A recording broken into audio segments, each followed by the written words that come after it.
is in him. And if you learn how to depend on him, you can get through whatever it is. You're going through things when we are at our weakest. We struggle to make it through the toils and snares of life. But at these times, we need to be able to draw strength from the Lord. He'll help us stand up when it feels like our knees are buckling under the pressures of life. But it's important for us to understand we need to seek him for strength. Does not matter how strong you think you are. Does not matter how much you think you have. Yeah. We all need God's strength. Yeah.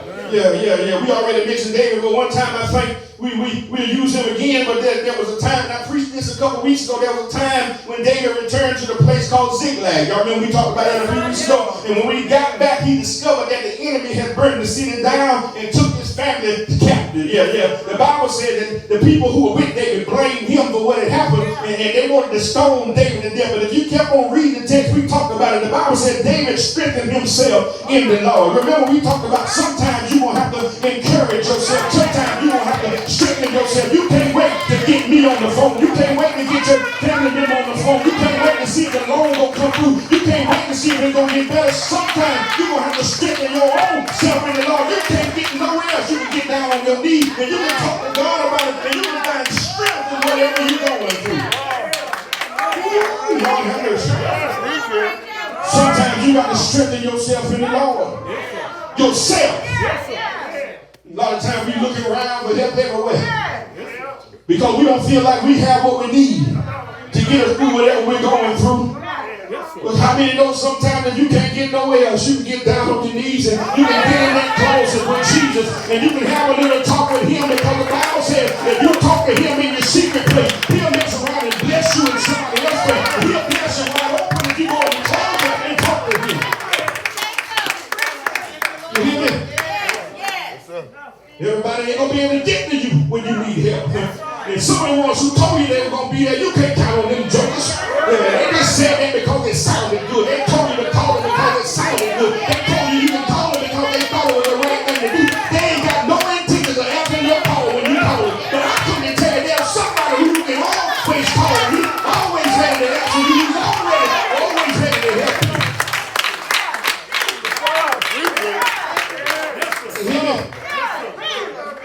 Call them jokers and they just, I'll talk to them later. I'll call them back. They want something. I know they want something. They need something. That's why they calling me. You should have never told them you were going to help them if you were the man. Well, when I tell somebody you can call on me, I say, I mean that. I want to emphasize that I mean it. If I didn't want them to call me, I wouldn't tell them.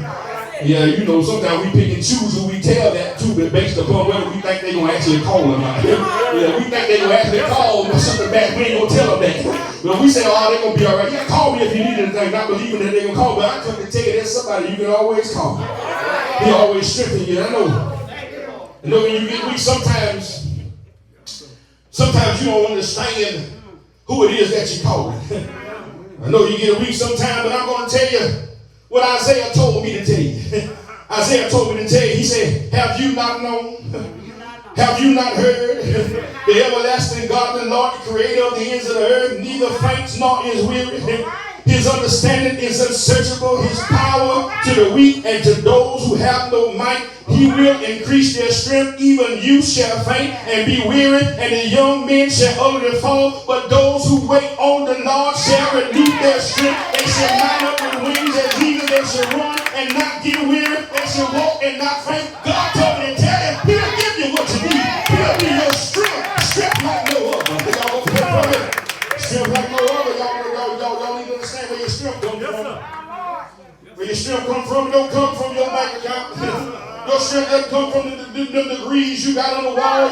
Your strength don't come from that family tree, that lineage you come from. It doesn't come from there. Your strength comes from the Lord. He is your refuge and your strength.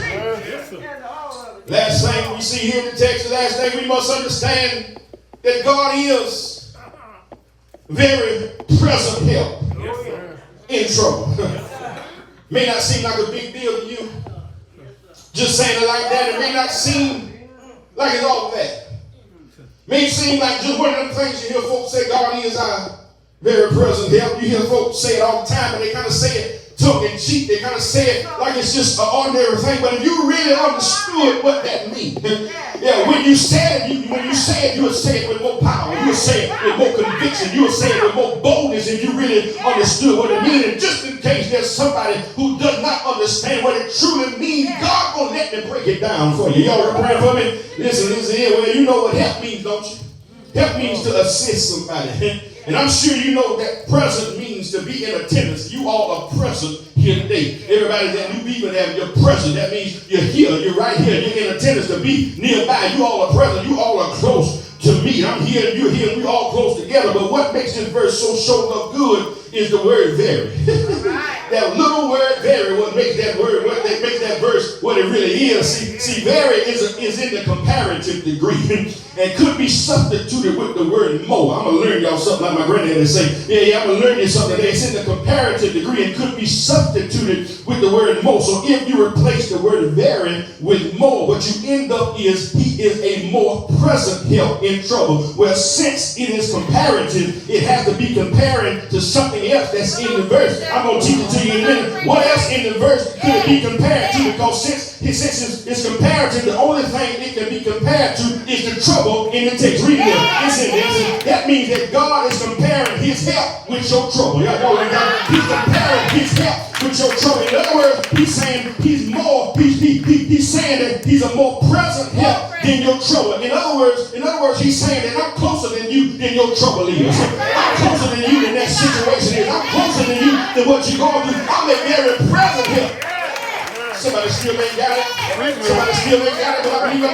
believe I need to take it down 2 more notches. But listen, if you came here in a car this morning, if you came here in a car, chances are there's a mirror on the side of your car, on the passenger side of your car. And if you look at that mirror real closely, I wanted to make sure before I said it, I went out and looked at mine last night. But there's a message on that mirror that says that objects in this mirror are closer than they appear. Y'all pray for me? That's on the mirror. Go out there and look at it when you get a chance. If you got a car made in the United States, it's on there. Objects in the mirror are closer than what they appear. And the reason why they put that in there is because the mirror makes the object appear smaller, and smaller objects can seem like they're farther away than they really are. Y'all pray with me? In other words, the objects may seem like they're far away, but they're really closer than you think they are. God told me to tell you, the psalmist said he's a very present help. That means you think God is far away, but I come to tell you he's farther than what he really is.